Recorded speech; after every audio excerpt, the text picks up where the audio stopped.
Have you ever heard of something called survivorship bias? It's this fascinating, kind of sneaky mental error that I promise you, once you learn about it, you are going to start seeing it absolutely everywhere. It shapes how we view success, history, you name it. So let's set the scene. We're going back to World War II. The Allied air forces have a huge problem on their hands, a life or death problem. Way too many of their bombers aren't making it back from their missions. So I want you to imagine you're a commander back then. The planes that do manage to limp back to base look like they've flown through a cheese grater, just covered in bullet holes. Now, the data seems pretty obvious, right? The wings, the main body, the tail, they're all getting shot up. You have to add more armor, but it's heavy. So where do you put it? Now, the commander's logic was totally straightforward. Reinforce the places that are getting hit the most. I mean, it makes perfect sense. You patch the holes. But then, a mathematician named Abraham Wald takes a look at the exact same data, and he comes to the complete opposite conclusion. He tells them, don't put armor where the bullet holes are. Put it where they aren't, on the engine and the cockpit. And here is the simple, beautiful genius of his idea. Wald realized that the bullet holes on the returning planes weren't a story about where the planes were weak. They were a story about where the planes were strong. A plane could get hit in the wing and still fly home, but a plane that took a hit to the engine or the cockpit, well, that plane never came back to be part of the study. And that is the core of the problem.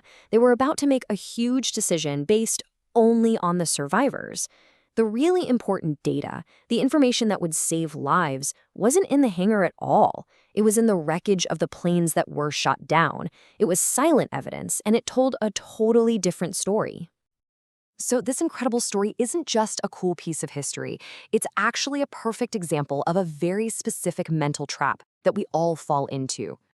And that trap is called survivorship bias. It's what happens when we focus only on the winners, the success stories, the things that, survived. We look at them and we draw conclusions. But by doing that, we completely miss the bigger picture. We ignore the massive group of failures that didn't make it. And that leads us to some seriously wrong ideas about how to succeed. Okay, so this isn't just some old story about airplanes. No way. This same flawed thinking pops up all over the place in our modern lives, from the way we think about business to how we view the past. Let's kick things off with a big one, a myth that has inspired a lot of people: the college dropout billionaire. You know the story.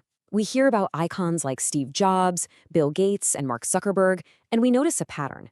So an aspiring entrepreneur, let's call him Arash. He sees this and thinks, aha, that's it. That's the secret. To be a huge success, I've got to drop out of college and just follow my vision.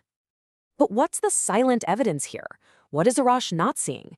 He's not seeing the absolute graveyard of failed companies started by thousands, maybe tens of thousands of other people who also dropped out. Their stories don't make the headlines, so their data is completely invisible. It's a dangerously incomplete picture. Okay, here's another one. I bet you've heard this or maybe even thought it yourself, especially when you look at old buildings or classic cars. So picture this. Someone's visiting Rome, right? They're looking at the Colosseum and they're just blown away. They say, wow, look at this. It's been standing for 2,000 years. They just don't build them like they used to. Modern stuff is junk. And on the surface, it seems like a pretty fair point. But again, think about it. What are we really seeing? We're only seeing the survivors. For every one masterpiece of Roman engineering that's still standing, how many thousands of regular, everyday, ancient homes, shops, and apartments were poorly built and crumbled into dust centuries ago? We don't see them. Our view of the past is skewed because we only see the 1% that was exceptional enough to last.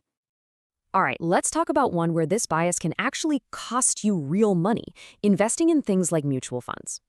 When you look at a brochure for mutual funds, the numbers can look amazing. You see these high average returns and think, wow, that's a great investment. But here's the dirty little secret.